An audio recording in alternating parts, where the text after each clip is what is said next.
You're listening to the Gabe Molina Podcast. Yeah, I'll probably have to be a little more legit, but I'm sure that'll never happen. Come on, don't get down on yourself. Don't get down on yourself. One day, we'll see what happens. Let me know how your sound is in your headset. Microphone check. Oh, I hate this. Sounds good though. Sounds good? Yeah. All right, let's get started. Okay. We've been recording for a I thought while. we're done. Yeah, we're done, dude. We're pretty close to being Cool. finished. Well, I'm here with Joshua Michael Pearl. One thing that I want to talk to you about when we talked a little bit earlier was music, man. Music? Yeah. Okay. So I bought this iPad, right? And last night I was starting to mix beats. And it's kind of weird because there's so much technology in that little iPad that you immediately feel like you're the shit, right? So Nina's told me about when you were doing the primates. Mm-hmm. How did that start? How old were you when you started doing that? It was 2000-ish, 2001 maybe. So was that when you were here in San Antonio? Years? Yeah, no, here in San Antonio. Because San Antonio was missing that scene. Like the hip hop scene in San Antonio was non-existent. So we were doing it in my garage, just kind of there every night, hanging out, making music. And it just kind of became a thing to where we wanted to expand what was already going on in San Antonio. So we would bring in hip hop acts, big name hip hop acts from out of town. And that just kind of became our thing, just throwing parties. Were they in Texas or were you bringing them from out of state? No, bringing them from out of state. Yeah. Oh, okay. Yeah, from all over the country. Well, that was cool to expose them to people that probably have never heard of them. Yeah, no, that was awesome. Kind of created a scene down here, which then bled into Houston and bled into Dallas. So it kind of opened up Texas for the hip hop acts that weren't coming through before that. But yeah, it was a cool thing to do. It wasted a lot of time, but how many years did y'all do that for? Because I remember you had the shop. Were you still doing it when you had the shops downtown? No, that was kind of the tail end of it. And that started in 2007. So it was probably a 5-year thing, the first 5-6 years of the 2000s. That's pretty cool. Yeah. What was your sound? And I play some music for Nina, and she always says that's what Josh's stuff sounds like. And so I love a lot of it. And recently I kind of got it. You may know him, but I think the guy's name Phonix, Phonks. And to check him out.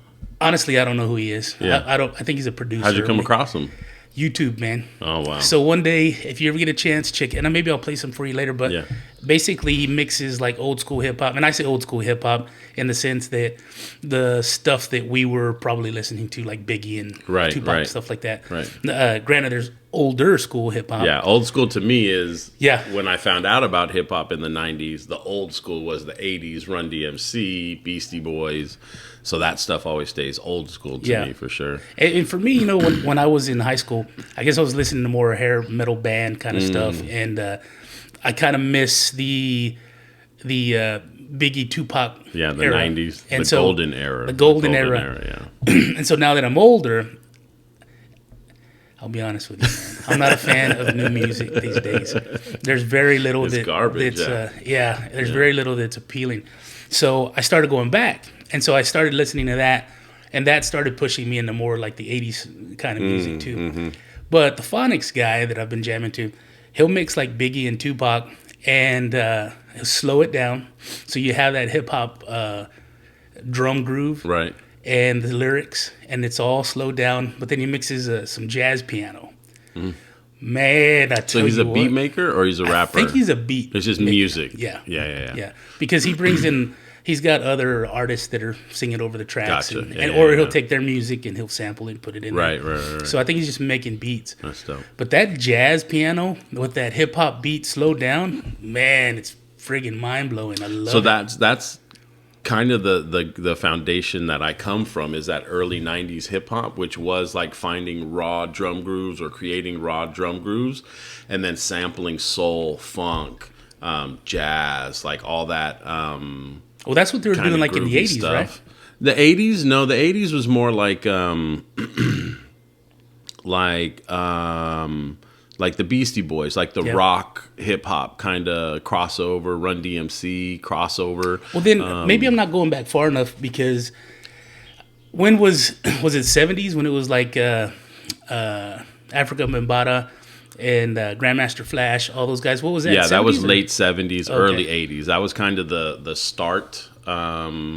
I mean, that was the creation of hip hop, if Yeah. you will. So you look at those guys, and they're in their, they have their outfits, and their stage presence is very flamboyant and big.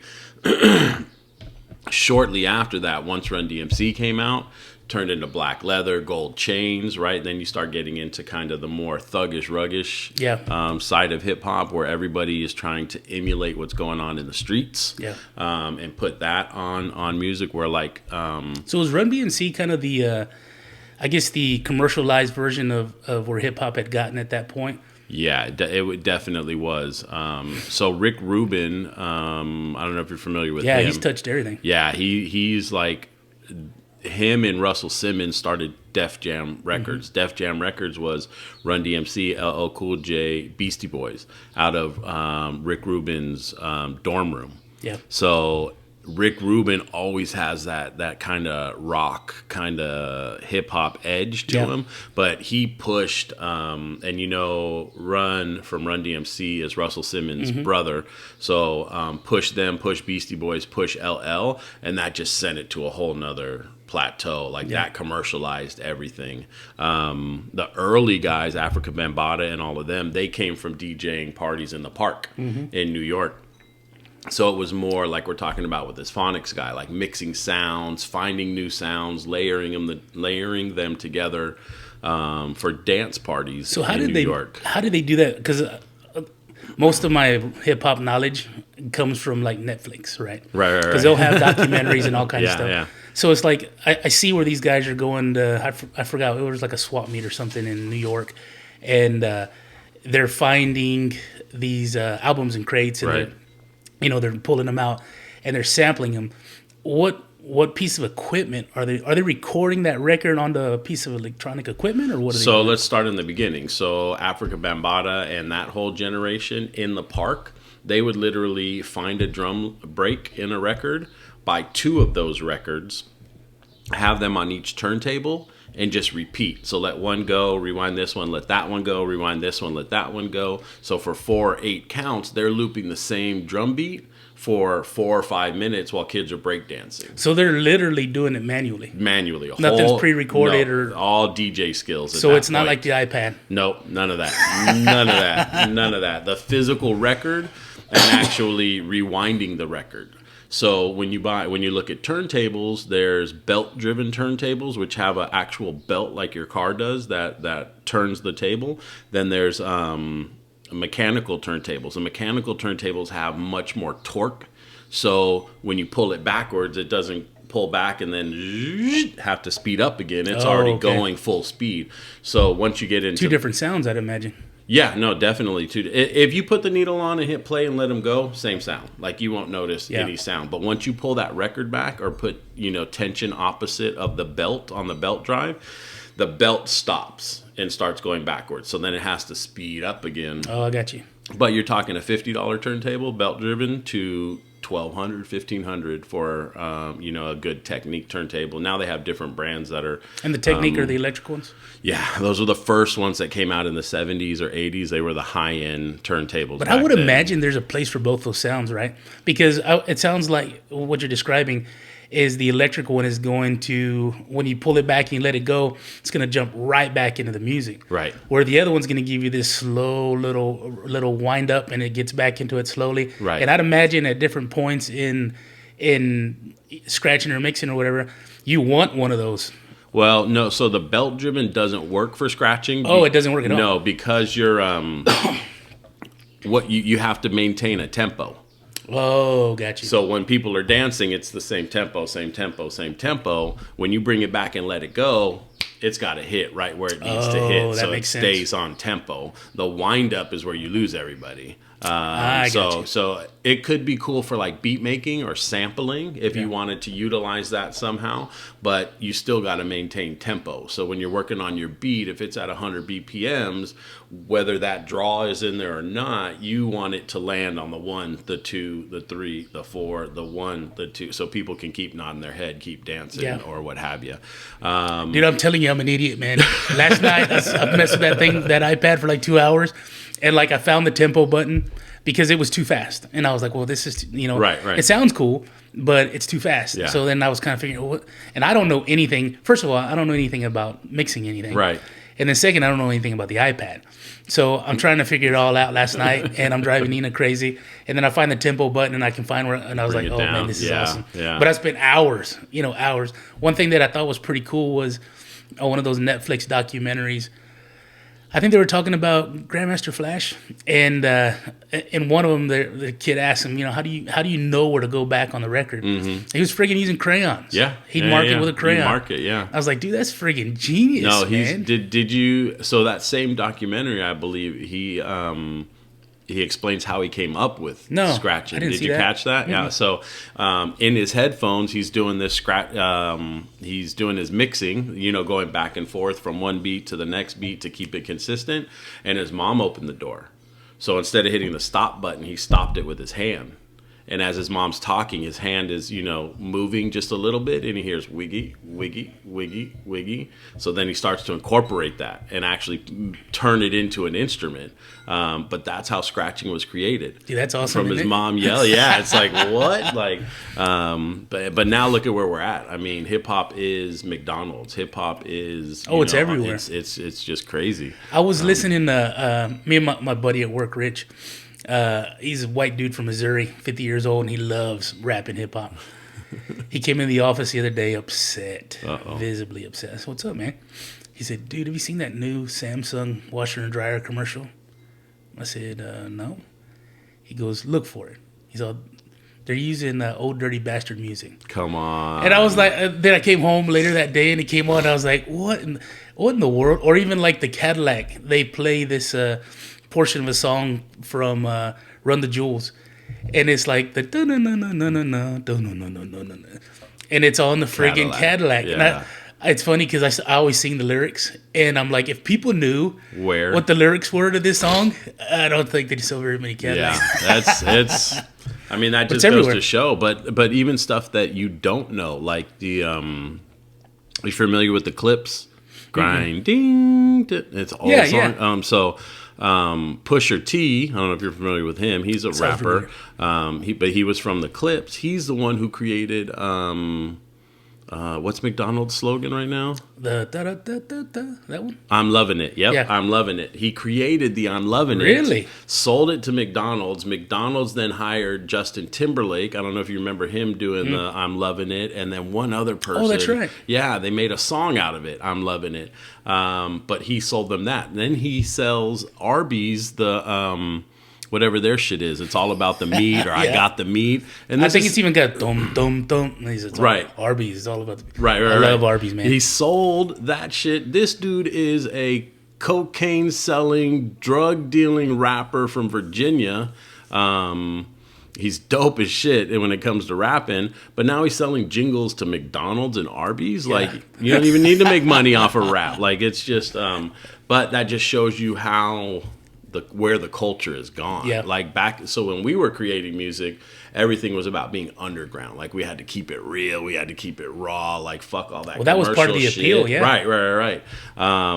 Now it's just this whole blend, and getting back to the new music, like, the fuck is that? Like, what are these kids? They're not even saying words. Yeah. Like, they call them mumble rappers, but once you get through the mumble, they're not even using real words. They're just making noises and sounds, and the kids vibe, and it blows up on TikTok, and then they're gone. And it's terrible. Yeah. You know, it's funny because, like, I used to say a long time ago, I used to love Roy Orbison. Still do. If we put Roy Orbison on, he's got a great voice. Mm-hmm. But it's like Roy Orbison would never make it today. Doesn't have the look. Right. He's not going to sell albums. It's literally gone to where how much money can we make on this one thing? Right. And we don't need it anymore. Right. And when you kind of look at other music, and that's why the other music is so good, because it was somebody it was people putting themselves in their music. Now they're just trying to make a buck. Right. So it doesn't matter. It's all digital. We saw some stupid commercial, and it's for Logitech or something, and they're singing, and and they're saying we defy logic, and the lyrics in the song, the little jingle that says "Call me by your name," and Nina's like, what is this? And I said, it's stupid, man. Right. And it's literally doesn't make any sense, and it's like you have zero longevity when you make something that way. But they're not concerned with longevity. That's the thing. They even, if you look at from the music production, okay, so when you make an album, I think it's across all genres, the record label pays you for 10 songs. Anything beyond that, you're doing for free. So if you buy a record has 12 songs, they donated 2 songs. Oh, really? Yeah, you only get paid for 10 songs since forever. But kids now, they're not even trying to make an album. They're trying to make one song that they can put on TikTok that blows up, that they can then put on YouTube that blows up, and they're getting paid by views, by downloads, by whatever. They can literally be set for life just by having that one hit, and then they're not concerned with anything else. Do they even have to make a song, or can they just make like a 30-minute sound, or I mean a 30-second sound, musical soundbite or something? Well, so the fad is... Because the TikToks are what, like 15, 30 seconds, yeah. But that's where the fad comes from. You having a dope song where somebody catches a part of it, takes that to TikTok, creates a dance or some viral whatever. But technically, no, because there's people worth $60 million, $50 million, $100 million that are just YouTubers, just TikTokers that only make 30-second, snippets of whatever. So technically these people are musicians or whatever, so they want to make songs, so they're making songs. But technically, if they were to basically unravel how everything works, like you don't go sell a song to a record label anymore. You go viral on the internet, and then you go to a record label and say, hey, look what I can do. I can get you 1 million, 2 million, 5 million eyes on whatever it is you're selling. I've already proven I can do it. Back in the 80s, 90s, they would take like a Roy Orbison and they would groom him for the public. Say, you're going to dress like this. We need you to talk like this. We're going to exploit this part of your past and do this. Like they would actually groom artists to be presented to the public. Now it's like, look how big of an asshole I am. I don't give a shit. Okay, you're getting eyes on you. We want you. It's just it's a shortcut to the end where you don't have to really build the skill. Like there's not people, a lot of artists have been artists for 10, 20 years, comedians 10, 20 years before they break out and actually make it big. Now a kid can buy a recorder and be in his bedroom and make a hit song and put it out on TikTok. He doesn't need a record label. He doesn't need a manager. He doesn't need a promotion. He doesn't need coaching. He doesn't need anything to be in front of 100 million people overnight. Yeah. That's crazy. And that's kind of scary because we're in this weird transition period, I guess our age group, in the sense that we've been exposed to some good shit. Mm-hmm. And now here we are, our parents' age when we were exposed to that good shit. Right. And we're looking at, what's coming down the pipe, and it's nothing exciting. Right. I mean, it's literally everybody's attention span is 20 seconds. So I think we're down to under 3 seconds. Really? As an average in the U.S., yeah. That's crazy. Which a goldfish is 2 seconds. So, yeah. And it just goes way beyond music, because now you're talking politics. You're talking world leaders. Like the whole shit is a sham. We're going to switch gears real quick, but as soon as Trump got elected, I was like, what the fuck are we living through? Like, this dude is not a presidential candidate. Like, it was funny when he put his name on the ballot, right? And then they were like, oh shit, he's your president. Like, and then you start seeing, okay, maybe this dude's good because it's all business based. Like, fuck the politics, and he's not tied to those 1%ers that have all the money. Like, the whole... But then now we got Joe Biden. And now... what's funny is I was telling Nina, because, it's funny because everybody was like, when Trump ran, they just associate him with his TV show. I forgot what it is. Right. The Apprentice. Yeah. And it's like, well, you got to keep in mind this dude's been doing business in one of the toughest cities to probably do business in for like 40, 50 years. Right. Right. So, yeah, he acts like an idiot and he's on WWE, but he's been running a company that's done business in New York, around the world. Worldwide. And so you kind of sit there and go, okay, well, it amazes me when you see how long some of these people have been congressmen and women. Right. And it's like 40, 50 years. No limits. Yeah. That makes no term zero limit. sense. So it's funny because when Trump got in, he was there for 4 years. After he came out, you literally saw all the same players go back into Washington. It was John Kerry, it was Joe Biden. You see all these people coming in, and you even hear people going, "Well, we need to stop voting for an old white man." And it's like, wait, you just voted for the oldest, whitest man. You know what I'm saying? Yeah, but it's all theatrics. Yeah. Like, the shit doesn't even matter is what I was trying to get to. Is like, they're going to put whoever they want in there. And most people don't understand that position, it's just a pawn in the big scheme of things. Like, Let me ask you this. Go ahead. I hear what you're saying, and I don't disagree with it 100%. But one thing that I wonder is, how did Hillary not get that? If I get that they want certain people in there, and I get how Obama beat Hillary out of there. I could see them wanting to say, okay, well, let's put Obama in and not Hillary in this case. And then Hillary ran against Trump.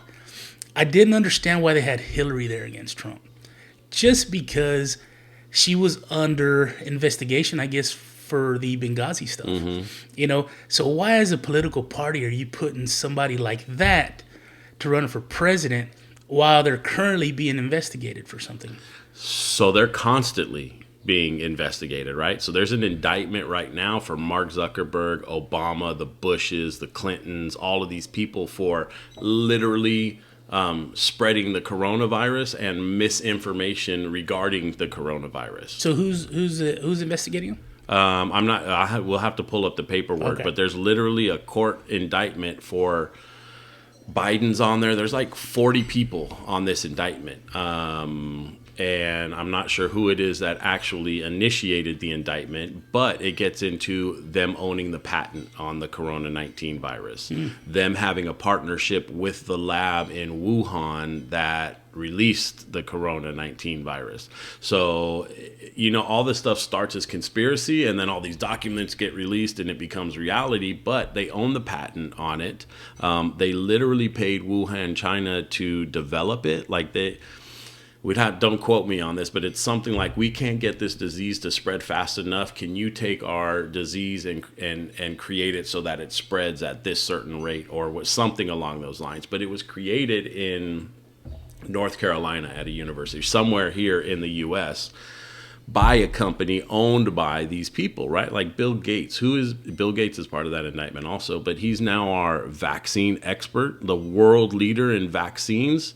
He's fucking created Microsoft. Like, he's never been in the health, the health industry or any of this.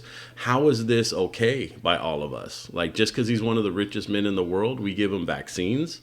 Like, he shouldn't be the one creating vaccines. Sure. And now they passed a law that no vaccine provider there's no recourse, no recoil against any effect or side effect from a vaccine given to the company that provided it. So now they have free reign to create a vaccine based on whatever the hell they want, release it amongst society, and if it kills half the people, it kills half the people. Like, there's no going back. You know what's interesting? I tell Nina all the time that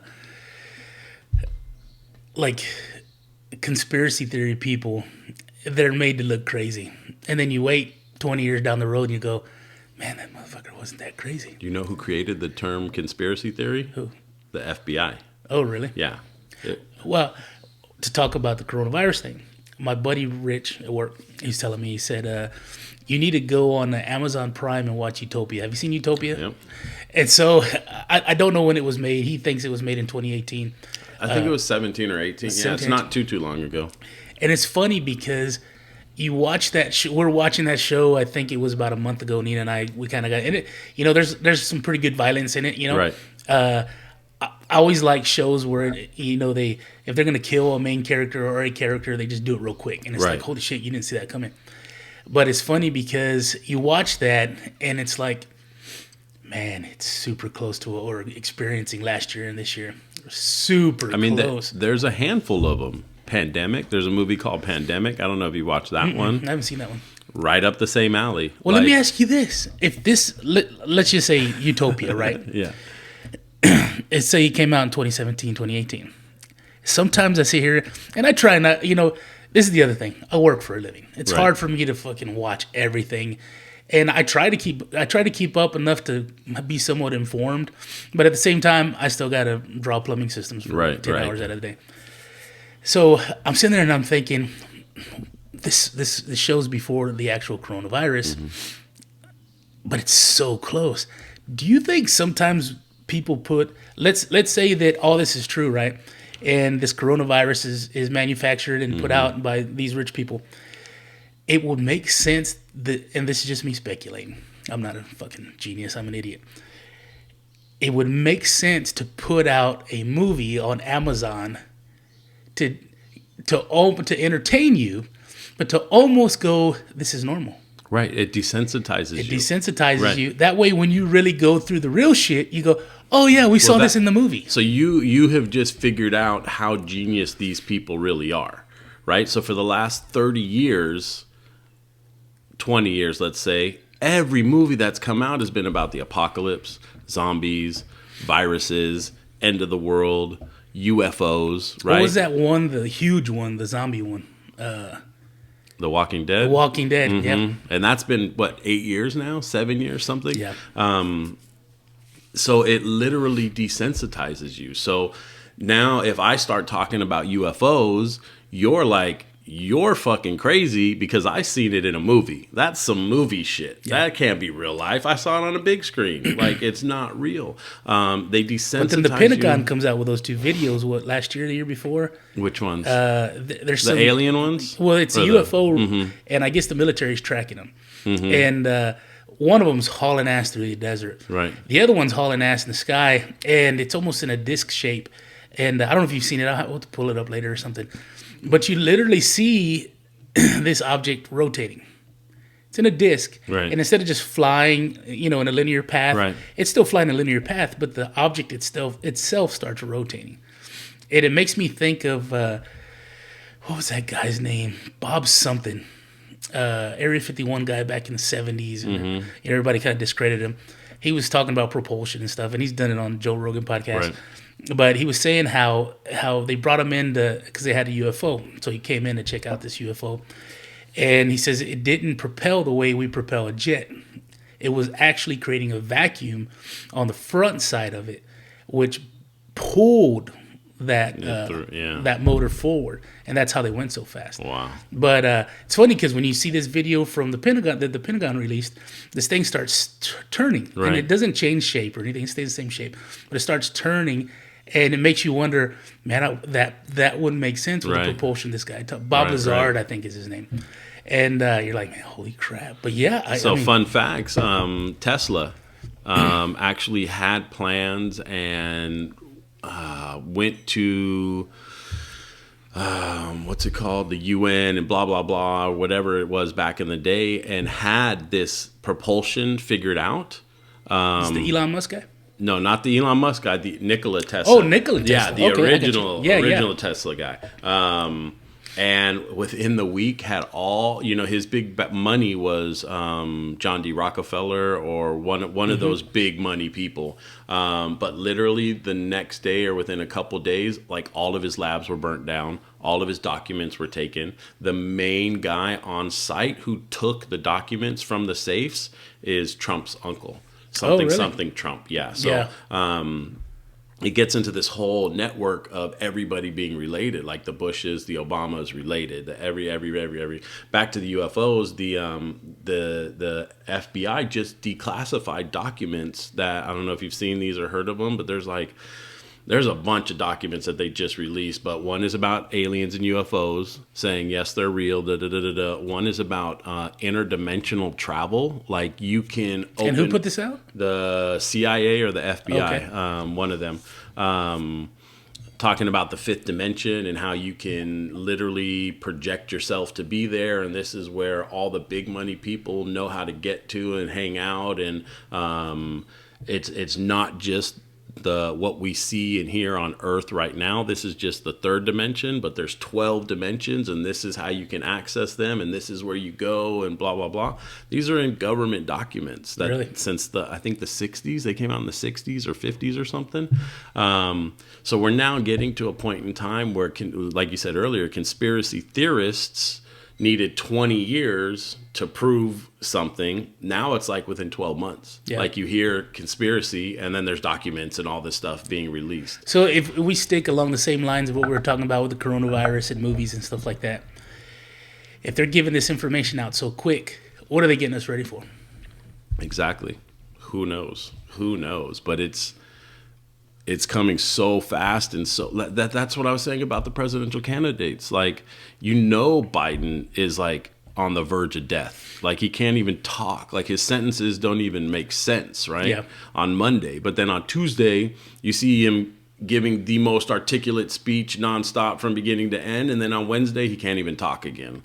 Like, what's really going on behind the curtain? Yeah. Like, now they're at a point, I think, where we're so close to the end, whatever that end is, that they don't give a shit. Where 20 years ago, where cloud seeding was a conspiracy, like, dude, they're putting aluminum in the sky. You see those clouds are not real, blah, blah, blah. Crazy talk. Now they release documents and say, yeah, we've been doing it since Vietnam. They won't tell us why they do it, but they'll tell us that they're doing it. It's such a shit show and a sham that the frustrating part is everybody is so content, or not content, but just stuck in the mode that they're in, which is go to work, come home. You only have a few hours of time to yourself, right? And then you could do that for 5 days. You have 2 free days, Saturday and Sunday on the weekend. Then you start over again. Of the little time you have, how much of that time is spent making beats, researching conspiracy documents, watching sports, watching movies, watching TV? Like, you really have no time as an individual in the U.S. right now to really free think, right? Like, they start stripping your free thinking in elementary school, middle school. Like, you just learn to fall in line. Oh, I tell Nina all the time. I pay as much attention as I possibly can, which probably isn't enough, but it's like we don't teach kids to critical think, to think for themselves. No, they stop them from doing that. Yeah, it's like take what I give you and regurgitate it. Right. I mean, even when you hear people get into politics and they have those conversations, they literally regurgitate what you hear everywhere. Right. And it's like, well, hang on, let's take a second.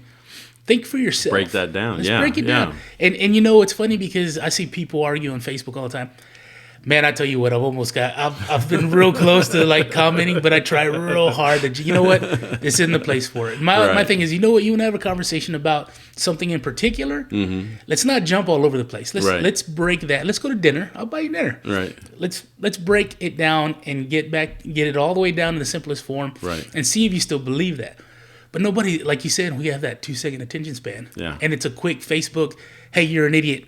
Right. And you're going to hell and screw you, and it's all day long, man. It's adults, it's kids, and you get desensitized to all kinds of shit. Everything. Everything. You go to certain parts of the world where certain parts of Mexico where cartels are cutting bodies up and throwing the heads in the streets. Right. They get you'll get desensitized. Normal. Yeah. You'll get desensitized to all kinds of things. So people fighting and arguing over stupid shit and just regurgitating information, not putting any sort of sound thought into it, just regurgitating it. I mean, we've been seeing that for what? Nonstop, for sure, for the last 5 years. Yeah, easily. If not longer.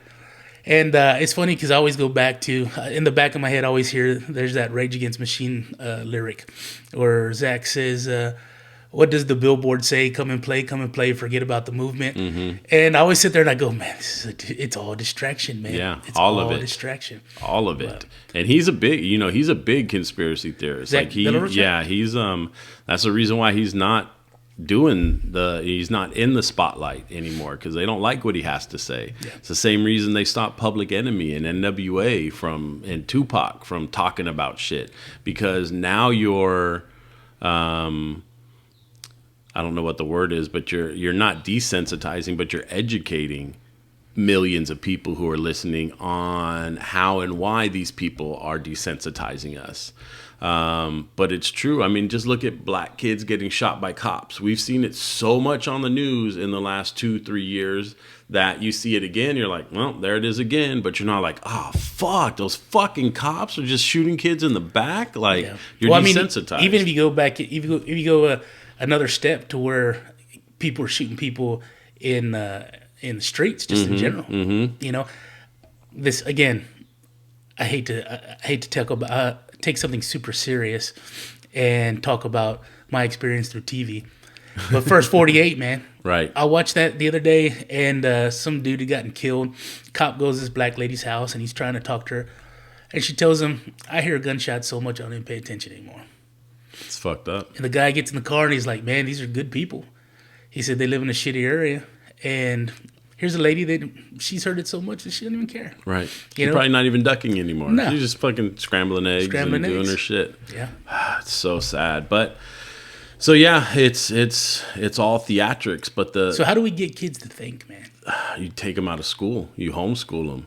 You touch them one-on-one, and really, because anybody who's we're all guilty of it, right? Like I go. Janelle and I went last year or the year before to a stand-up comedy show. And you find yourself laughing at shit where if you were in your room by yourself, you'd be like, that really wasn't that funny. But because there's 1,300 people cracking up hysterically around you, it makes it funnier to you. You start laughing. Yeah. So same thing with the school system, right? If there's... And we can all attest to this because we all know people in education. We all went through the system ourselves. But there's 30 people in a class, let's say, 20 people in a class. Not every one of those learns in the same facet. But our educational system hasn't been adjusted in any facet since 1920. Like we're still teaching the same shit that we taught in 1920. And it's not how to think for yourself. It's not how to balance a checkbook. It's not how to invest in stocks. And That's critical stuff, man. Right. Balancing a checkbook. I mean, honestly, I went to a small town. Yeah. And I'm thankful that I went through, home economics. Mm-hmm. It showed us how to cook. It showed us how to sew clothes, patch things up. Basic, yeah. But it's like, how come you didn't teach us to balance a checkbook? I tell you what, I didn't know what 23.9% interest was when I got out of high school. And I paid on some shit for a long time. I'll take that. Yeah, give me that. Yeah. You don't know that stuff. Nope, and it's compounding. Yeah. It's not, you can't just do a simple multiplication table equation and get your interest. Like that shit grows every day. It compounds every day, every day, every day, every day. So the Illuminati was once a conspiracy, right? Now no longer a conspiracy. Everybody knows that it's factual. Like 10 years ago, to say that 1% of the world's population had 99% of its wealth was crazy talk. It's now facts. Like it's proven. So you and I wake up every day and go to work to fight for 1% of the world's wealth that's left out there, right? The Illuminati has a handbook, like an Illuminati Bible. I don't know what it's called, the handbook, whatever. But it literally goes through and says, this is what we teach our kids. It's stocks, it's real estate, it's how to start a business, it's financial this, financial that, invest. Shit that we don't even learn in school until you get to college and you have to pay for classes and you have to have an interest in that class to want to pay for it to take that class. Like it's not part of the basic education system. It is, again, to the point where everybody now knows these people have generational wealth for as many generations as they can count, and they have been doing it since the Civil War. So why would they, when people start to realize that these families controlled everything at the point of the Civil War, they never relinquished it, right? Like J.P. Morgan had 5 sons. He sent them to 5 different continents to start and maintain the centralized banking system. I kind of always try and preface things that I say, but I need to stop that. I love, and granted, it's just the History Channel, and I'm sure anything you watch on TV, somebody's producing that because Right. they want you to see what they want you to see. Right. But I tell you what, I don't know if you've ever seen it. The Americas or The men who built America, and then there's like the food that I Right. watched. J.P. Morgan at one point bailed out the United States government. He's done it multiple times. Has he? Yeah. So him and the Holy Rockefellers, crap. actually created the Federal Reserve. You know, the Federal Reserve is a private company. Oh, really? It's not a government-owned company. Yeah, these fuckers own that. So, and after World War II, during the Depression, these guys said, how much do you need? $17 trillion the U.S. needed or something? They were like, we'll print the money, but we need collateral. And the U.S. was like, fuck, what do we give them for collateral? What do we do? So the U.S. actually gave the Federal Reserve, you and us, all citizens of the U.S. as collateral. And we said, the U.S. said, we will make them pay income tax to pay back the Federal Reserve's interest that you're charging us on the 17 trillion that you're giving us. So before 1933, there was no income tax. Like whatever you made, you kept. At that point is when they started issuing Social Security cards, numbers and cards. Is that also when we get off the gold standard? Yeah, right around there, somewhere around there, yeah. So once they had control, that was it. Like they now control who becomes president, who becomes senator, who becomes governor, to make sure that everything works in their interest. Mm-hmm. So You're gonna make me read more books, Josh. But why would you relinquish that if you had that control? Since the beginning. You wouldn't want to. You wouldn't. So these people have controlled everything, and every single, like you said, television station, radio station, newspaper, any outlet of any kind can all be tied back to like 4 families that are all part of this Illuminati, whatever it is, cabal, whatever, that runs the world. So whatever you've seen since you were a child comes from them. So just a point of reference, tying into the schooling, John D. Rockefeller, he was a big oil guy, right? Standard Oil. Yep.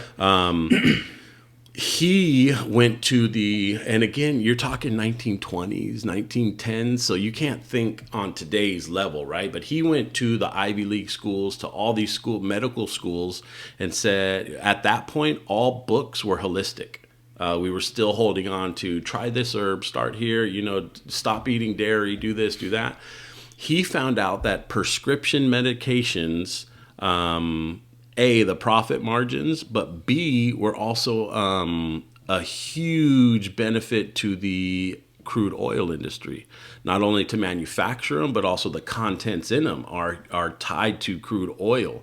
So he created his own curriculum, went to the schools and said, I'll give you $10 million library, I'll give you a building, get rid of these medical books, we're using these books from now on.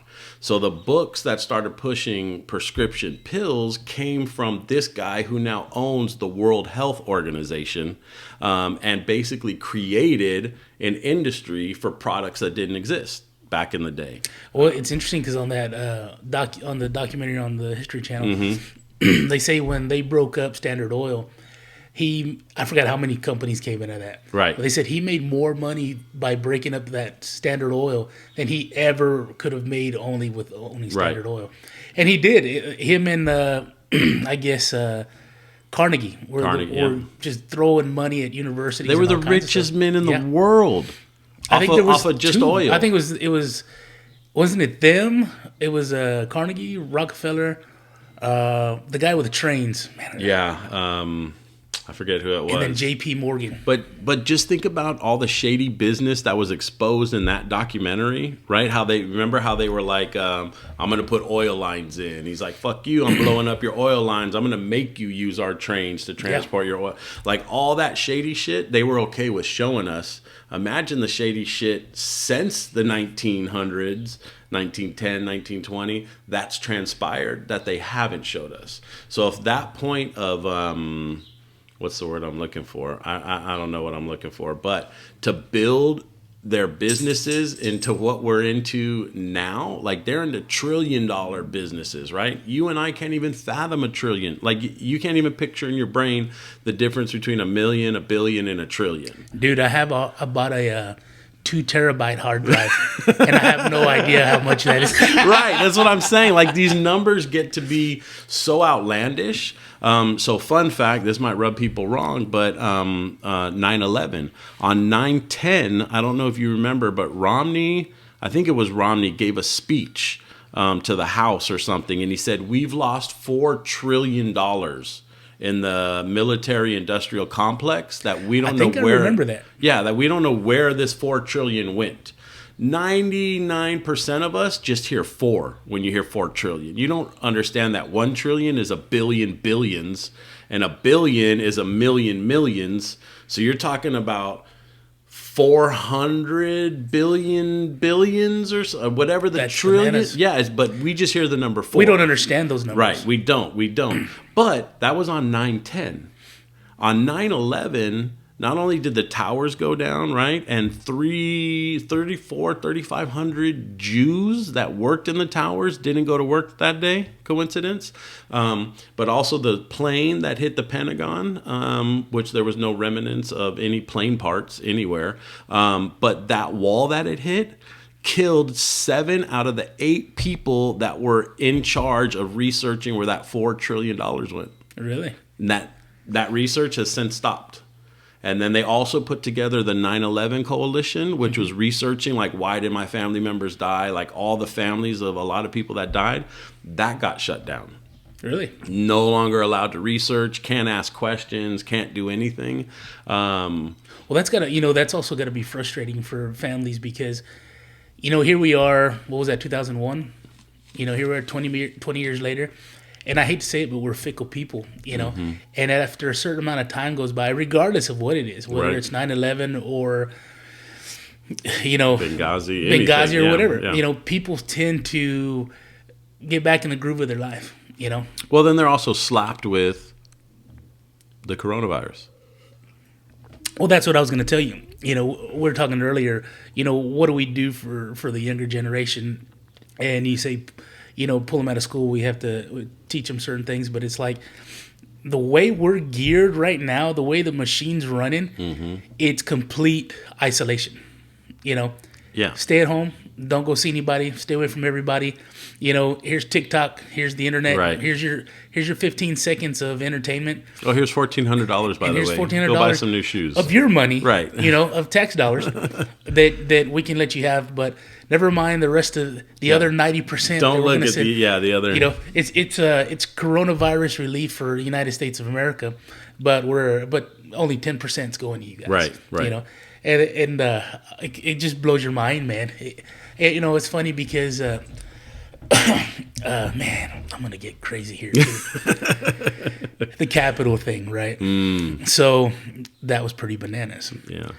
It's funny because depending on what side of the political realm that you like to hang out in, you go, oh man, that was friggin' crazy and they should have never done that. Or you go, you know what? These people, granted, they probably shouldn't have done it. One thing that I found interesting, everybody said Trump made people do that. And it's like, well, hang on. If you really think that, you don't understand what's going on. Because for years, you've been telling half the population to shut up and be quiet. The last podcast I did with the guys on that Too Big for TV, I talked about how we're constantly being told, to sit down and shut up by certain groups. Years ago, there was this push to get rid of bullying, right? You didn't get rid of bullying. You just handed it to somebody else. It's worse now. It's on the internet. It's instant bullying. I can bully somebody on the other side of the planet if I want. Right. You didn't get rid of that shit. So you have a group of people that's just been told, shut up, you're wrong, you're racist, you're this, that, or the other. And it boils. It festers, And so that's how that stuff kind of happens. Whether it's that or other places. Right. But it's funny because Dan Crenshaw was telling you about him. I like that dude. There's a lot of stuff that he says that I'm kind of like, well, I agree with that. And there's some stuff that I'm like, I don't really agree with that. But it's funny because he said, this isn't America. This isn't what Americans do. And I told my wife, I said, granted, it shouldn't have happened. But that's exactly what Americans do. You think about the Revolutionary War. You think about slavery. That's how shit's gotten fixed here before. Right. You know, That's the only way it gets it's fixed. a bullet and it's blood. Yeah. You know, and you're getting to the point where it's everywhere. They don't even hide what they're doing. That's what I'm saying. But you saying. can't do anything about it. Not one person. No. You need 8 million people to stand up at the same time on the same day. But that goes back to the fucking Zach De La Rocha. Come and play. Mm-hmm. Forget about what's really going on. Right. You know, I tell everybody, I'm like, people say, well, they always say they're going to go after guns. They're not going to do it. It's like, it's a long game. Right. You know, it's not like they're going to do it tomorrow. It's a long game. But that's the only thing that keeps us from turning into China is a bullet. Right. That's it. And when the population has them, you tend to have more agreeable politicians. Right. Now, they're not going to be exactly what you need, but they're not going to run all over you because they can't. But see, people don't realize that, right? Like Tyler's football team is doing a raffle for an AR, right? I need to buy a couple tickets, by the way. Yeah, normal for us, right? Like, give me 5 tickets, give me 10 tickets. Janelle's cousin in Ohio is like, what the fuck? Like, you guys are raffling off an assault rifle? Like, it's so foreign to them. So then that got me thinking. I was driving down the road yesterday, and I'm like, you know, that guy's probably got a gun on him. You know, I got a gun on me. That guy's probably got, like, half of these cars probably have guns on them. Mm-hmm. We don't have road rage shootings every day. We don't have fucking robberies every day. Like, because I know the guy in the car next to me probably has a fucking gun. Exactly. You tend to be on your P's and Q's. Sure. Especially going back to think about open carry days. Cowboys. Like, nobody was in the street talking shit. Fuck you, Karen. Fuck you, this, da-da-da-da-da. Everybody had a rifle or a pistol on their hip. Like, you tend to have a little more respect when you know that bullet is 6 feet away from you. Sure. But it's a mind. It goes back to the desensitizing. Everything you see in Ohio on the news is this guy walked in, shot 12 Asians. This guy walked into a church, shot 12 black people. This guy, we need to, gun control. And they live in places without guns. Like, it just doesn't exist. It's Texas, California, these cowboy states that are heavily supplied with guns, where you realize that it doesn't matter. Like, it doesn't matter who has guns and who doesn't have guns. Like, the news is just full of bullshit. Yeah. Like, constant. But people tend to go, people tend to go, it sounds nice, right? It sounds like when somebody says something bad happened, we need gun control, right? And when you sit there and you're not a gun person, you go, man, that sounds logical. But when you think about it, it's like, who are you going to control? Right. The law-abiding citizen who wouldn't have done that in the first place. Right. You're not going to control the types of people that do that, because criminals aren't giving up their guns. They're not giving up their guns. Oh, these are here you go, and we don't need them anymore. You don't, and it's funny because, like, when we had that other podcast the other day, I was telling you about, I was talking to those guys, and it's kind of like last year and this year, people should, I don't feel that they have, because we don't pay attention, but you need to pay attention. When cities are burning, cops aren't coming to your aid. Right. You've got to take care of yourself. Right. When there's a virus, everybody's buying up fucking everything. You need to take care of yourself. When there's a freeze and the power goes out and you can't get warm and you're not used to that weather. Right. You need to learn to do those things. And you need to, if you wait to prepare when you're in the middle of the shit, it's too late. Yeah. Oh, yeah. So granted, not everybody can afford to do certain things, but you can afford to do little things. Go buy an inexpensive handgun, take care of your family.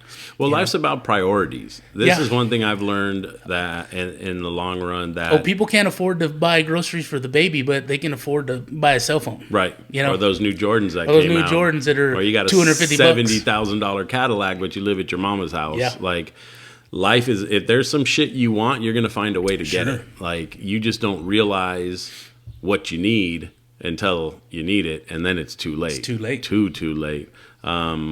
But the Capitol thing, I mean, come on. The cops literally moved the barriers I saw a bunch of videos, man. for people to come in, right?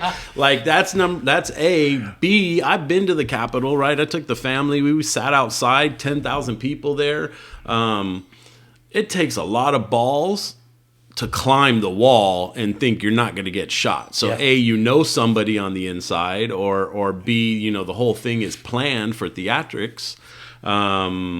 But again, conspiracy people think Trump did do it, and he also, again, this isn't proven, this is all conspiracy, but they think that Trump had infiltrated the crowd with Navy SEALs or people of that statue of whatever, you know, whether they're Marines or wherever, to go in with them, and they stole all the laptops from all the House representatives and all these people, and that Trump now has all of that. The what's Joe Biden's son's name? Oh, Hunter. Hunter. They had his laptop. It's like the Hunter stuff.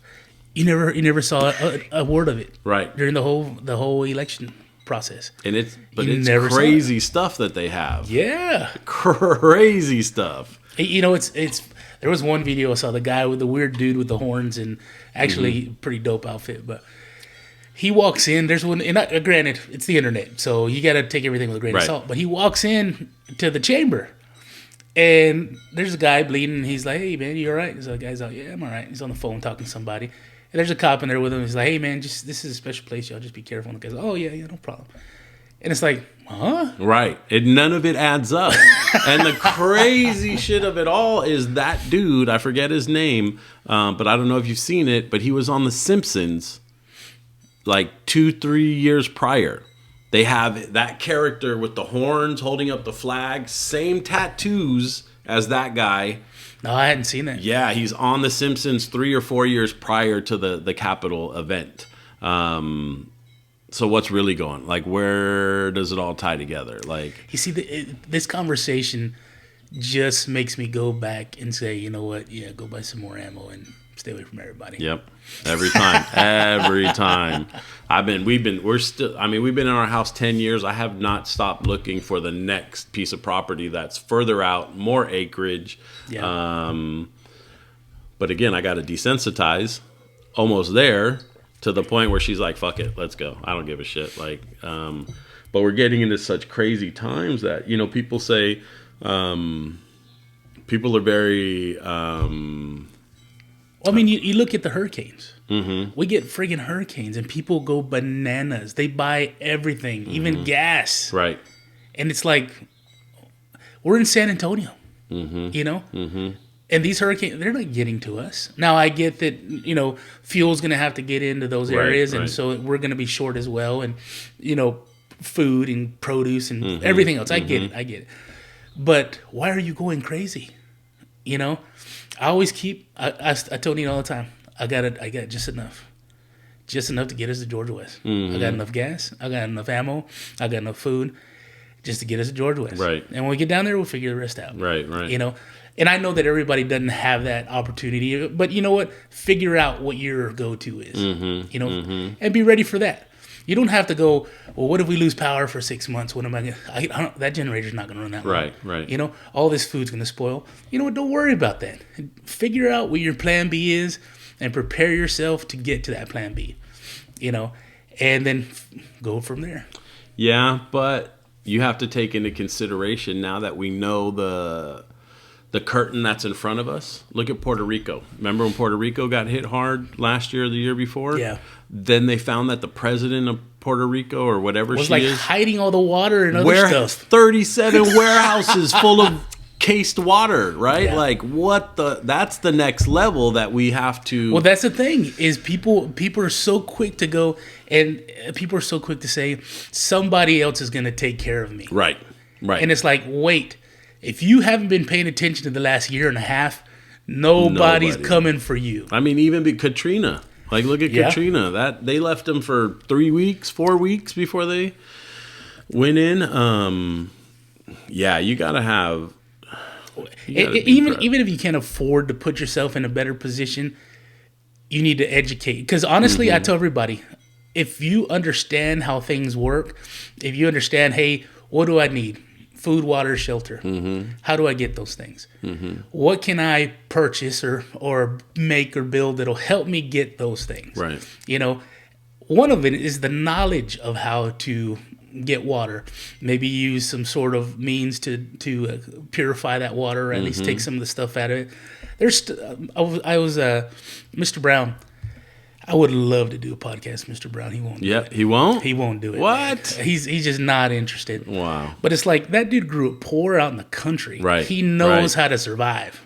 You know, and he told me one time years ago we were talking, and he said, you know, when we were kids, we wanted vegetables and produce through the wintertime. He said we'd dig a hole, probably about 6 feet down, and we'd layer. We'd put hay, produce, and vegetables. Another layer of hay, some dirt, and we would layer all the way to the top. He said all winter long we had produce and vegetables. Right. They stayed fresh. You know, and I mean simple things like that. You know, that's part of the education thing that I go, okay, well, educate yourself. What can you do, or what can you learn to help you manage through a crisis? Right. Because, like we've seen, when shit gets real bad, nobody's coming for you. You're on your own. Right. But so many people are so quick to go, they didn't come for me. What am I supposed to do? Fuck, man. Where's my stimulus check? Where's my stimulus check? If you can't buy water off the shelf, they're fine. I mean, like, when that stops, what really happens? Like, what transpires, you know? I mean, the good thing is Texas has running water everywhere, right? There's creeks and rivers and shit everywhere. But we're not taught that in school. We don't live that growing up. So for a lot of people, it's not even a thought. Like, it's not even, there's no importance to that. If it was important, they would have taught me in school. Yeah. Right? Like, well, they're not teaching you a lot in school. Nothing. They're teaching you nothing in school.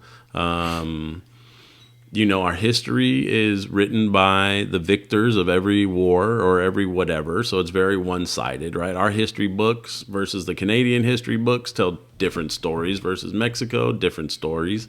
You know, it's funny you say that because, like, I kind of started paying attention to stuff, I guess, when we had gone in Afghanistan. And I'm 100% American, so fuck everybody else. But it's funny. As an American should. As an American should. So, but I sit there and it's funny because I also pay attention. I try and take myself out of a situation and pay attention to what's going on. And I heard somebody talk at one time, and they made a point that it's like when you're the insurgents, you don't think you're the insurgents. You know, when you're the liberators, you assume you're the liberators, but it depends on what side of the fight you're on. Right. You know, the insurgents think they're liberators, you know, and it's kind of, you know, it made me think for a second where I go, you know what, if I take myself out of this situation and I look at it for what it's worth, I could see that point. Right. You know, but Americans don't think like that. No. Yeah. We're the heavy hand. I mean, I went to Germany years ago and we got drunk and we're walking in the streets and it's crowded and everybody's bumping into everybody. And I'm like, these fucking foreigners. And my buddy had to literally hit me on the shoulder and say, bro, you're in Germany. You're the fucking foreigner. And I was like, oh shit, there goes my American mind. Like, it's just, you know, you're just taught to be the shit. And you know, it's funny you say it that way because, you know, as globally, United States, we're the Cowboys of the world. Right. You know, in Texas, we're the Cowboys of the United States. And in South Texas, we're the Cowboys of Texas. Right. So it's kind of like that when you're from down here, that mentality carries you everywhere. Yeah, no matter where you go. My buddy's mom's, every time she comes down from Missouri to visit him, she's like, I hate it down here. Wow. He's like, why? She's like, you guys love Texas way too much. And it's like, you ought to be from Texas. Right. You see what I was talking about? It's the shit. It's true. When we were, you know, I've been overseas quite a few places, and Texas is the only state in the U.S. where you can say I'm from Texas instead of saying I'm from the U.S. Like if you say I'm from Missouri, in Germany, they're like, well, the fuck is that? You know, maybe California, maybe New York, but Texas has its own reputation. It has its own stance, and that's globally. Like Texas can stand on its own, not only politically here in the U.S., but on a global scale. People know you don't fuck with Texas. They know everything's bigger in Texas. They know that the mentality in Texas is still cowboy as fuck. Like, it just is what it is.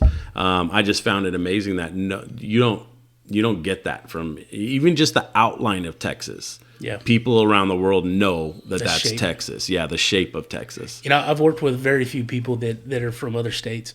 And it's funny because, like, you don't think about it when you live here and you're here all the time. And, Right. you know, especially you being from here. And granted, I don't go very far from here. But I've never needed to. Right. But I've had people that I've worked with from, like, Michigan and stuff like that. And when you meet somebody from the Upper Peninsula, you're like, what the fuck? This guy's a weirdo. Even the way they talk is The weird. way they talk, their mannerisms, and it's like, you're definitely not from here. Right, You know? right. And We might as well sell that shit to Canada. Yeah, like we the may whole as well. northern border. It's fun, but it's a different world. Well, hey, I want to get into one thing in particular I want to Okay. talk to you about was the CDB stuff, man. CBD. I said it right? No, What- CBD. what did I say? CBD. You said CDB. And what is it? CBD. CBD. Correct me because I'll screw these up. CBD. Yep. So, like, I'll be honest with you, man. I've never been a pot guy. Right. So I'm going to go all the way back. Smoked pot twice. Okay. I'm a fat, out of shape, middle-aged guy. I don't need a smoke pot. Okay. As soon as we stop this conversation, I'm probably going to fall asleep. So the 2 times that I did smoke pot, Yeah. And went to sleep. I couldn't stay awake. Right. So I was like, I don't need this stuff because I'm already ready to go to sleep. Right. So never paid attention to it. Never paid attention to, like, any sort of medical benefits or anything out of it. And then as I've gotten older, I find things hurt more and more and Right. more. In particular, my hands. So I have carpal tunnel. I've been working on a computer forever. And my knuckles hurt. Things hurt. And so my wife's cousin, Ashley, she does yoga. It's called hot yoga. So I don't know if it's because it's hot yoga. No, it's literally hot in or the if it's room. because she's there and it's hot. It's she's probably kinda hot. both, but I think the temperature is like 120 degrees or 110 degrees Man, in the room. I couldn't imagine seeing her 110 degrees. She's already. But anyway, so she's like, "Hey, I can buy you some. It's CDB. It's a balm, Right. like 250 milligrams. I don't know what that means. Right. I'm like, I'll try anything. She gives it to me, and I put it on, and literally minutes later, I'm like, okay, I don't feel any pain. Right. So I'm sitting there going, but you know what? It's probably in my head. I'm trying to look cool for her because she's cute. Right. So I was kind of like, well, maybe it didn't work. Who knows? Right. But every time I have pain in my knee, whatever, put it on. A couple minutes later, it's gone. Now, granted, it's only lasting about 20, 30 minutes. It's that balm we were talking about. Right. But, man, I tell you what, it started going away. And now I've used this for so long that I'm like, yeah, this shit works. Right. Because it works every time I use it. And so I know you own a Green Cross. Yep. In Bracken. here near San Antonio. Yep. And so y'all got all kinds of stuff. So what else is? First of all, what is it about the CDB that's making me feel better? CBD. CBD. All right, so let's start with a very basic understanding of what the endocannabinoid system is and why this stuff Literally works. just lost me. But go ahead. Now, you can you rewind this, you'll listen to it over. But the endocannabinoid system is the human receptor system that receives these cannabinoids, right? Okay. So the endocannabinoid system is the largest receptor system in the human body. That ought to tell you something. It's there for a reason. Okay. It's the communication highway of the body, basically. So when women are pregnant, they produce CBD in their breast milk and in their uterus, Nice. which allows them to basically grow a baby in 9 months. So they're producing the CBD. You produce, this is native to your body. Really? Yes. I didn't know that. Yeah. So the endocannabinoid system or your body will produce these cannabinoids to help grow bone, tissue, muscle, brain, all within the fetus. Okay. Then once the baby's born, it'll be in the breast milk to help keep building the immune system. These receptors are in everything from your skin, your eyes, your bones, your vital organs, your respiratory system, your brain, your liver, your lungs. Every single component in your body has these receptors. So what we're doing with the CBD is we're pulling the cannabinoids from the plant, and we're using those phytocannabinoids to fill your endocannabinoid system in your body. This plant, cannabis, is the only thing we have found on this planet that mimics what our body already produces 1-to-1 with no synthetics. So let me ask you this. When you say cannabis, is that what the most of us think is the pot plant? So most people, even educated people within the space, think that. Okay. Cannabis is the genius of plant, and then under cannabis you have marijuana, which is pot. So it's a completely different plant? They're cousins, basically, right? So you have cannabis. They're both the same type of plant. You have marijuana, which is high in THC, which is what gets you high, and low in CBD. Oh, okay. Then you have hemp. Hemp plants are high in CBD, low in THC. Oh, okay. So two cousins, but if you look at them, they look the same, they smell the same. Like they're identical plants. It's just the components that make the plants are different in ratio. Okay. So back in World War I, World War II, you were actually fined in the U.S. if you were not growing cannabis for the war efforts to make rope, sails, blah, blah, blah. Okay. So it was our So what are other byproducts on cannabis? Like I know rope. Anything you can think of. So 1 acre of cannabis will make the same amount of paper that 100 acre of 200-year-old trees will make. And the cannabis grows every 9 months. So why aren't we using that all the time? Money. So if you want to climb the ladder and follow where the money goes, they make more money locking up black and brown kids for marijuana than any other. I think 60% of our incarcerated people in the U.S. are for nonviolent drug offenses.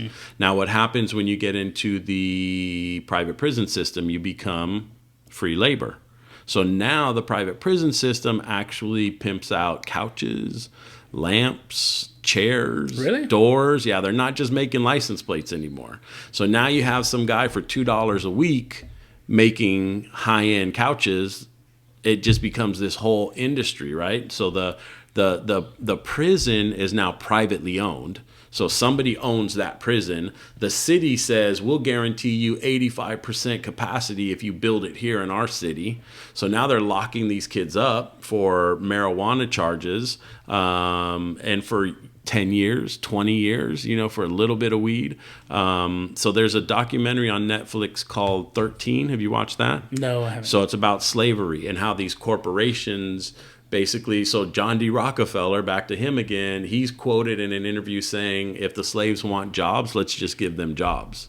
So basically, he's created this infrastructure of slaves that are willing to work for $10, $14, $16, $20 an hour to make him billions, trillions, gazillions of dollars every month.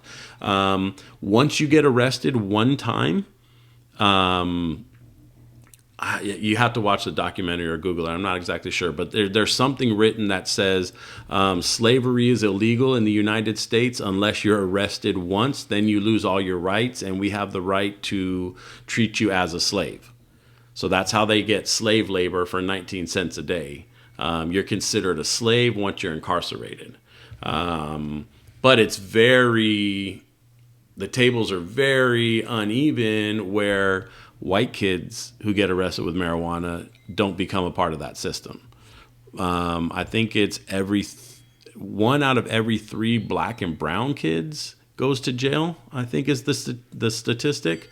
But again, that documentary will break down why Walmart is so evil and why blah, blah, blah, and the web that ties everything together, going back to the private prison system. But it's all money. So they're making billions on couches, billions on chairs, Bob Hope, you know who he is? Oh, yeah. Okay. Bob Hope. Sorry, not Bob Hope. Wrong guy. Erased that. Bob Barker. Okay. You remember him? Yeah. Price is Right. Mm-hmm. Do you know what his new business is? What's that? He supplies everything to the private prisons. Toilet papers, jumpsuits, slippers, bedding, sheets, towels. Everything in a prison is from the Bob Barker Company. Really? Yeah. So it's a huge business that people don't like to talk about it being a business. So that's why we're not using that 1 acre of cannabis to make paper. So it seems like the trend though is starting to head there medically. right? Yeah. So let's kind of backtrack back into that kind of stuff to where I guess what's legal right now? Is it the CBD, or the THC? So THC is weed. Okay. That's legal in 33 states right now. Because isn't there some in Delta 8? Delta 8 is THC. Okay. It's a new strand of THC. So I know where you're going. So the weed contains Delta 9 THC. Okay. That's the weed that's the molecule in weed that gets you high. Okay. They just discovered a few months ago Delta 8. It's a different molecule, but the 2014 hemp bill that made hemp legal specifically says hemp is legal only if it contains less than 0.3% of Delta 9 THC. Okay. They specifically pointed to one molecule. Right. Being uneducated and not knowing that there's 150. So does Delta 8 do the same thing for you Delta 9 does? Or Yeah, it'll get you high. Okay. But it's about half as potent. Okay. So if you eat 10 milligrams of Delta 9 to get high, you need 20 of Delta 8. Okay. But it's going to give you that complete body relaxation, the smile, like a little bit of head elevation.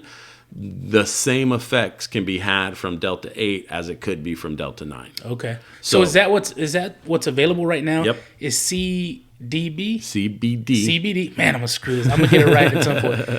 I gotta close my eyes so I can see it. CBD is available and Delta 8 is available? Yep. Are there any other molecules? Yeah, there's a ton of them. So every molecule is legal except for Delta 9, just to make it simple. Okay. So you have CBN, CBG, CBC, CBD. Again, 100. And are they all doing the same thing? They're all doing different things. Okay. So like CBN is the sleep and rest one. Like they are testing it right now to initiate comas. So it puts you so far into REM sleep that they can actually mimic a coma for surgery procedures and things of that nature. Can you buy that now just over the counter? Oh yeah. So what Green Cross is selling, people are going to sit there and go, well, I need help falling asleep, right? But I got to wake up for work tomorrow, right? So is like what you're selling, is that? I mean, I'm sure it's difficult to say yes or no, but is that going to give you, let's say, 6 hours of sleep? So we can't pinpoint the hours. We have, so for sleep, we have a product that's a chewy, a gummy, but this guy invented it with sleep scientists and sleep doctors. So they literally ran studies and did this sort of stuff. The 5 ingredients that are in that product combined work to give your brain the building blocks to release its own serotonin. So now you're sleeping through the night, you get up to go pee, you go back to sleep, it shuts everything down and puts you straight into that REM sleep. Okay. So you're getting deeper sleep, better sleep, but you're not waking up groggy. You're not waking up hungover. But the shitty part is all cannabis at a federal level is still Schedule 1. So it's still on the same schedule illegally with heroin, crack, all this other shit, right? So because of that, we can't go to the colleges to get studies done. We can't do clinical studies. We can't do tests to determine, hey, you need 10 milligrams, I need 4 milligrams. We have to self-treat and kind of trial and error to figure that out. Is there a push to get that? I guess to get that lifted so that you can actually do a study through college? Yeah, so there's 2 pushes right now. One is to completely legalize weed across the U.S., right? There's 33 states already legal. Maybe it's it might be 43 states now. But you're talking about a very small percentage of states that are illegal. So the number 1 push is to legalize weed across the board. The number 2 push is to decriminalize. If you're not going to legalize it, at least decriminalize it and take it out of Schedule 1. So that's what they did with hemp. And that'll allow the studies. You can then do the studies and things of that nature. So it's just this huge land of gray area. So then would you recommend somebody, let's just say like, I don't know, my parents, right? They say one day, hey, I need to sleep better. They go to you, they buy whatever is going to help them sleep. Right. What is the best way to, is it hey, take it on the weekend? Was that your recommendation? Is like, No. Or is it just to take it now and maybe do half or take a whole and see where you're at? Because Yes. I think a lot of people, especially older generation, like my folks back home, they'd sit there and go, man, I would love to sleep better, but I don't want to not be able to wake up in the morning, Right. or I don't want to, blah, blah, blah. There's a lot Yeah. of fear that comes with, hey, I still want that benefit, but I don't know how it's going to affect me to where I can still do the things I need to do the following Right. day. So we have a saying in the industry, which is like for cannabis consumption, not everybody wants to get high. Some just want to be healthy. Right. So back to your endocannabinoid system in your body, its only function is to aid in homeostasis, to make sure your respiratory system is working where it should, to make sure your blood pressure is where it should, to make sure your bones don't break, to make sure, all these things. So there's a huge stigma and miseducation around the fact that this is going to get you high. This is going to put you to sleep for a week. This is going to, all that shit. It can happen if you're not told how to take what you're given and you're not told what products work for the issues you're having. So a lot Is of that what you guys do? That our whole thing is education. Okay. So we have over 120 products, and our goal is to know. We know exactly what products work for what symptoms and how fast they work, how long they work, all of that sort of stuff, right? So getting back to like sleep issues. Okay, we know we have this product. We use it daily. Like this is what it does. I can tell you take one of these today, take two of them tomorrow, see which one you felt better at night with. I'm a big dude. I'm not the smallest guy. I can take one little chew. I'm out in 15 minutes and I don't wake up for 7-8 hours. Okay. These things have all been tested, but it's knowing what products treat what ailments that gives you the success rate. Okay. So like going back to your balm, we were talking a little bit earlier about that balm is a beeswax base or a Vaseline base. So it's really made to sit on the surface of the skin. It does not penetrate as deep as you would like it to, which is why you're getting 10, 15, 20 minutes of relief. The beeswax things are good for skin issues, eczema, psoriasis, open wounds, acne, So you can put them on open wounds, Oh too. yeah. Again, these cannabinoids is how your skin rebuilds new skin. So I'm using that shit wrong then. No, I'm using the wrong thing. You're using the wrong product, but you're getting some relief, but you could get better relief by using a lotion-based product. Ours in particular is emu oil-based. That emu helps carry the cannabinoids down to up to 7 dermal layers. So it really helps. But on the flip side of that, the issue is carpal tunnel or arthritis or things of that nature. Those things start in the joints, right? They're inside. So is that something you're going to want to take orally? Yep. Okay. Yeah. So what you do is you take we call it a daily regimen. So you want something in the morning, something at night. That's the shit I need, Josh. You're going to take it either in a capsule or an oil under the tongue, but that's what helps to start rebuild from the inside out.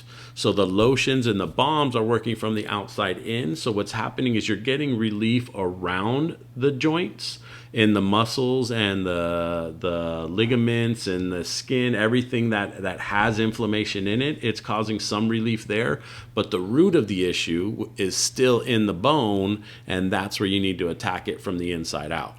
So then is it safe to say that it makes sense that if you take the oral and you do the lotion, you're having a combination, you're attacking the pain in two different ways. Mm-hmm. But is it something where, let's say you take the oral and it's become something that you've taken daily for several weeks or several months, can you do that only, or do you still want to stick with like the lotion as well? No, so the way we do it is the lotion is kind of the Band-Aid. That's the immediate relief. It's targeted, right? It's not going into your skin and into your bloodstream. Okay. So if you put it on your elbow, you're getting relief in your elbow. You put it on your shoulder, you get relief in your Muscles shoulder. and things like that. So that is really the Band-Aid, which is fine. Some people choose to just put a Band-Aid on every day. They're like, oh, fuck it, I'll just put lotion, lotion, lotion, lotion, lotion.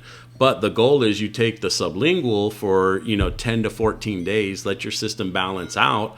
Then it starts alleviating the inflammation from the inside out. Now you don't need the pain cream. And you can use a pain cream on only strenuous, like if you were working out and doing something, or you really overworked your hands and you're feeling the carpal tunnel, you can use it as needed. But it becomes...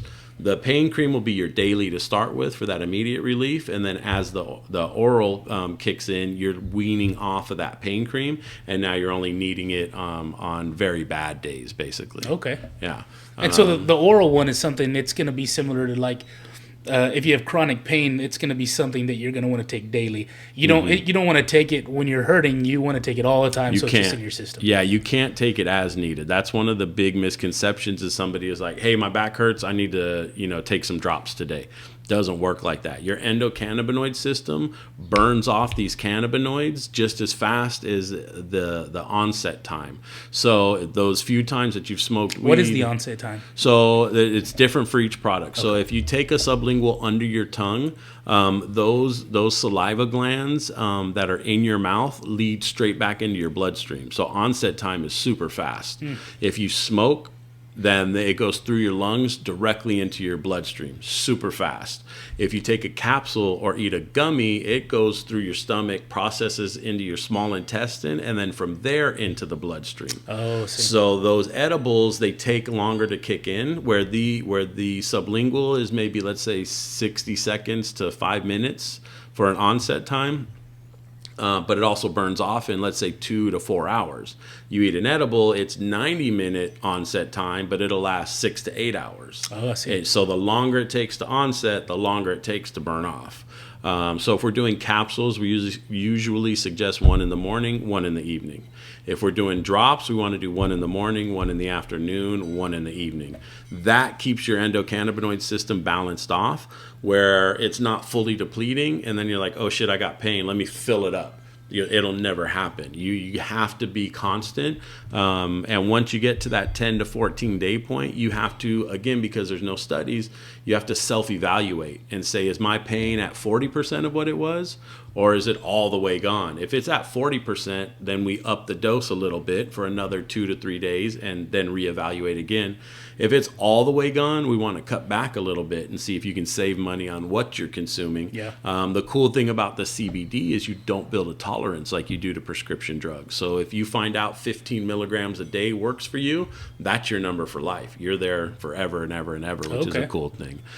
So as far as like, I know the THC, if let's say work-wise, people are going to drug test.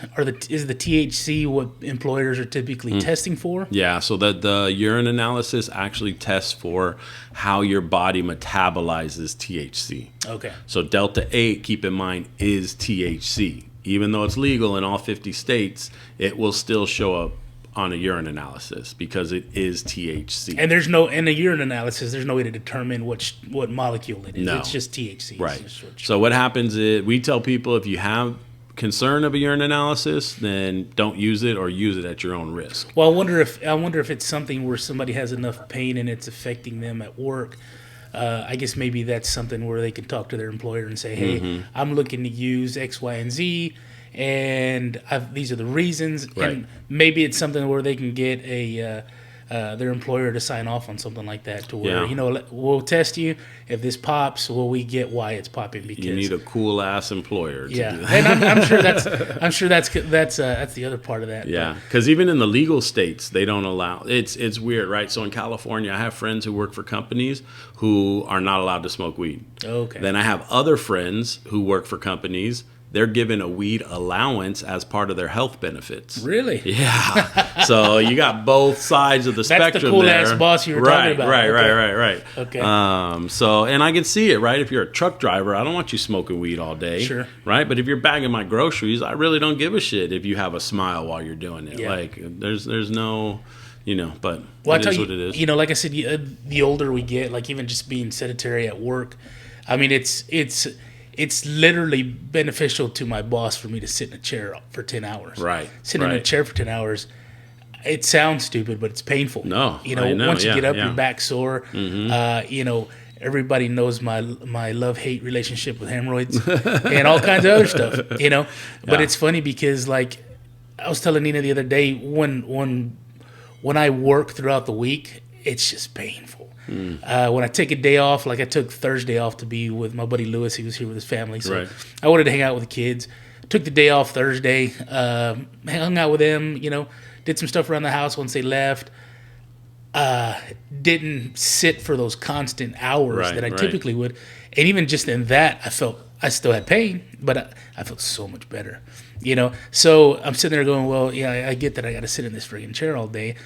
Granted, yeah, you can get to move around, but, you know, typically you sit there, you get in the middle of work, and Right. you might be You editing zone in. photos or Yeah, something. yeah. It's 4 hours went by. Oh, easily, You know? easily. And so something to kind of alleviate that pain. You know, we talked earlier about my dad.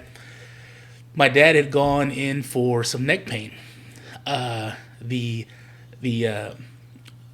PA, what is physician's assistant, had given him some medication, and a day or two later, he was in a friggin' coma. Went in the hospital at the height of coronavirus. Was asleep for 5 days. Nina and I Googled these two medications, and Google tells you not to take them together because it can cause a coma, you know? And he's older, he's got a lot of medical issues. And so for him to have to experience that, have to be exposed to potential, you know, coronavirus patients in the same hospital, you know, was maddening, you know, pisses you off. Right, right. You know, and so I've kind of slowly turned him on to some CBD. Did I get it right? Yep. Some CBD, and he likes it. But I've been giving him this topical, I guess the 250, the balm. And so his knees have been hurting him, and it hasn't been helping him. So I really want to get him some of this other stuff that's the oral, Yeah. and to see if it helps him because, you know, he likes to do things with mom. He's, I guess, in his mid to late 70s now. And but it's difficult for him to get Right, up and move right. around. He's got a lot of joint pain. And if it's something where he can take this kind of stuff and it get him back on track, I mean, shit, why wouldn't you give it to him? No, You know? that's exactly it. Why wouldn't you take it? So, Well, there's especially in our parents' generation, right? Mine, luckily, are from California. stigma, man. Yeah, Stigma. the stigma's a bitch. But again, they're kids of the propaganda. I mean, the propaganda that these guys put out back in the days. Reagan was on TV saying marijuana is the #1 killer of youths in America today, right? And not a single person's died from marijuana. Yet the president of the United States of America is on the television telling our parents, protect your kids. Like Yeah. this is a serious thing. So removing that stigma with a little bit of education helps, but that stigma is always there. It's Yeah. always there. well, you know, I think in another maybe generation, I think it's gonna be totally different. You know, I think a lot more people are exposed to it. People like me were. Like I said, I had no use for it. You know, Right. like I said, I was fixing to yawn here in a minute. But it's like, so it just out of my mind. Right, And then right. one day I figured, screw it, let me try it. My hands hurt that friggin' bad. And for it to go away, you know, I always hear, I'm diabetic too. You're always concerned about kidneys. So you hear about pain pills and things Right, like that. right. And you're like, well, I don't want to get to where I'm taking Tylenol every friggin' Yeah, day. yeah. You know, so you sit there and you go, well, what's a better alternative? I don't know. And so one day it's kind of like, well, screw it, let me try this. Yeah. And then it works. And then you find out, okay, well, you know, if it works and it's bringing me pain relief and I'm not even using the right shit, what if I use the right shit? Right, You know, right. is how much better is it going to be? And it's going to make me, it'll probably make me a better employee, you know? It'll probably make me more active, all that stuff. So, Yeah, the pain goes away, the stress goes away. Like it's so beneficial. People to this day still don't believe me when I tell them that we have a receptor system in our body that is native to these cannabinoids. Like it accepts it without issue. We don't have to modify it. We don't have to add chemicals. We don't have to do anything. Your body is built for this. It doesn't have an Advil receptor system. Yeah. It doesn't have an ibuprofen receptor system. Cannabis, also another fun fact, it doesn't process through your liver. Oh, really? Yeah, it doesn't even touch your liver unless you're eating gummies. But the oils and all that goes straight into your bloodstream. And then it's stored in your fat cells. and that's it. Like there's no processing through the liver. So that's why there's no overdosing. So, oh, my bad. The other cool thing about this endocannabinoid system is whoever engineered us was fucking brilliant. So there's two receptors, there's CB1 receptors and CB2 receptors. CB1 receptors receive the THC molecules. They're in the base of your brain and other places, which is why you get that euphoric sensation. CB2 is the one that receives the CBD and all these other cannabinoids. That's what's riddled all throughout your body. There's CB1 receptors elsewhere, but mainly the CB2 receptors. So that's more of the pain relief, the CB2. The anti-inflammatory, anti-stress, all of that. It's the CBD through the CB2 receptor. The CB1 receptor, the human body was designed in such a way that they did not put those in your brain, in your lungs, or in your heart. So you might think you're dying when you get too high, but your body is built to accept these cannabinoids or basically overdose on marijuana. Your brain will never tell your lungs to stop working, and it'll never tell your heart to stop beating. So you physically cannot overdose on cannabis because of the way your body is designed to receive these things. It's interesting. Yeah, so it's super cool once you get into the science of it and learn the reverse of what everybody's been taught, basically. But anything that deals with pain, stress, or anxiety, pain, inflammation, or stress, that's what these cannabinoids are used for. It's made to even out. And in 91 is when the doctor in Israel discovered the system in our body. But this was the first time in human history that we discovered that our body talks to itself. So your shoulder says, hey, you know what? My knee's inflamed. Let me send cannabinoids to the knee to narrow down that inflammation. Then, okay, it's gone there. Let me move around the body. So the analogy we give for first-time users is the CBD is the conductor. Your body is the orchestra.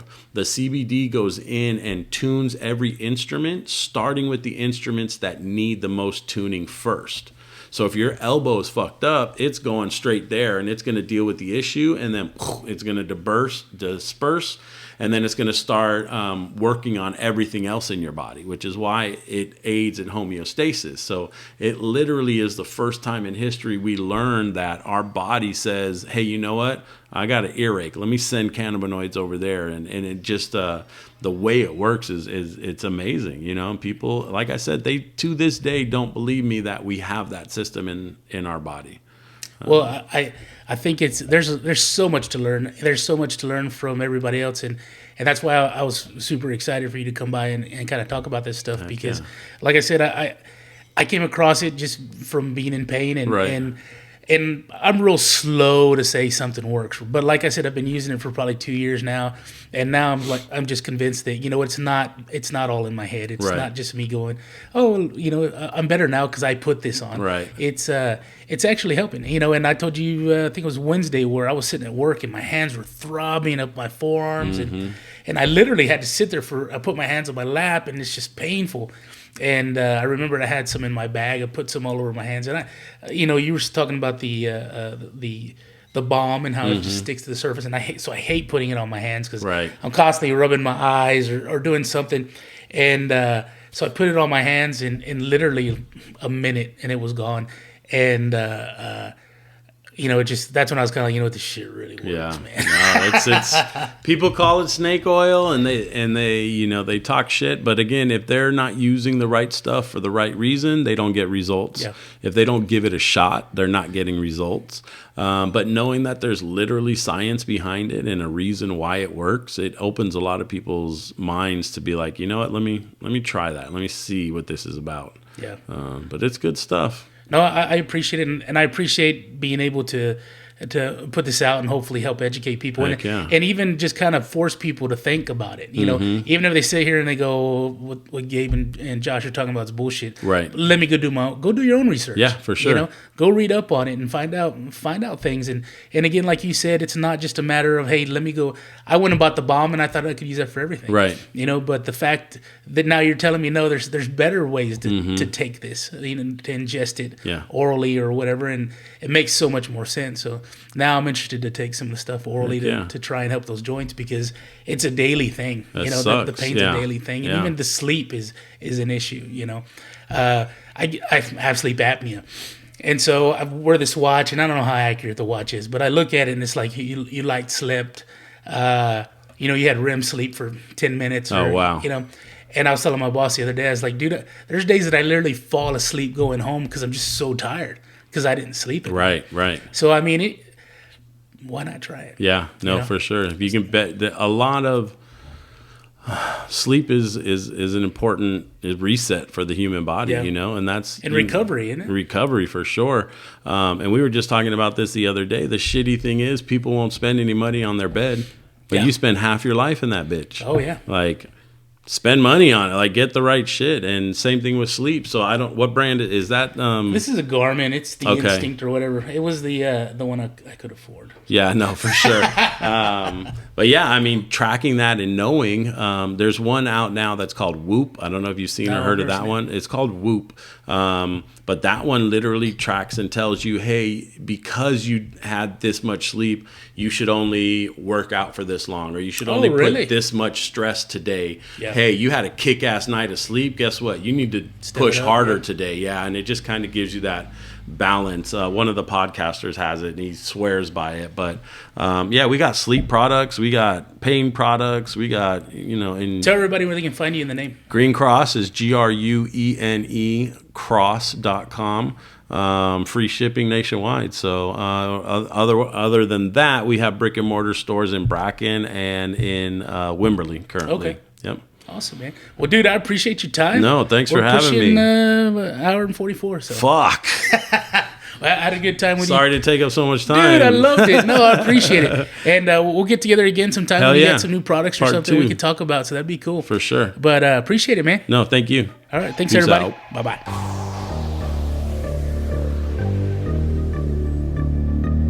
Thanks for listening to the Gabe Molina Podcast.